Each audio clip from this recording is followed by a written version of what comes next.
কোরবানি ঈদ মানেই যেন মশলার বাজারে আগুন। তবে চট্টগ্রামের সবচেয়ে বড় পাইকারি বাজার খাতুনগঞ্জে এবছরের চিত্রটা উল্টো।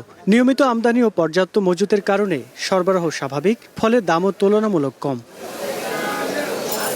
এক মাসের ব্যবধানে কেজিতে ৩০ থেকে ৫০ টাকা পর্যন্ত কমেছে প্রায় সব ধরনের মশলার দাম।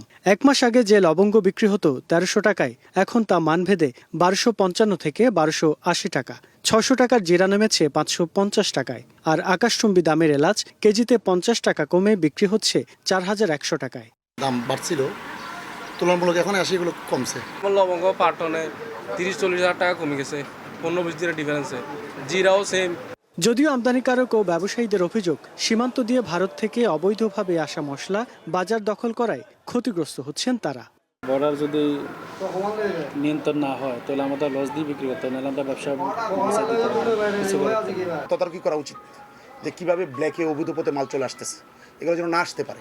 এদিকে পাইকারি বাজারে দাম কমলেও এর প্রভাব নেই খুচরা দোকানগুলোতে। আমাদের ৩ কেজি বা ৫ কেজি নিয়ে আসলে ১ মাস চলে যায়, তো এটা আর আমাদের কাছে ওই প্রভাবটা পড়ে না। আমরা ১ মাস পরে যাইলে তখন তো বুঝতে পারি যে রেট কমছে বা না বাড়ছে। গাড়ি ভাড়াটা বেশির কারণে আমরা একটু সামান্য বেশি লাভ করতেছি আর কি, বেশি করে। চলতি অর্থবছরের জুলাই থেকে ২৭ এপ্রিল পর্যন্ত দেশে আমদানি হয়েছে ১,৫৩,৫৬০ মেট্রিক টন ১২ ধরনের মশলা। রুকনউদ্দিন, স্টার নিউজ, চট্টগ্রাম।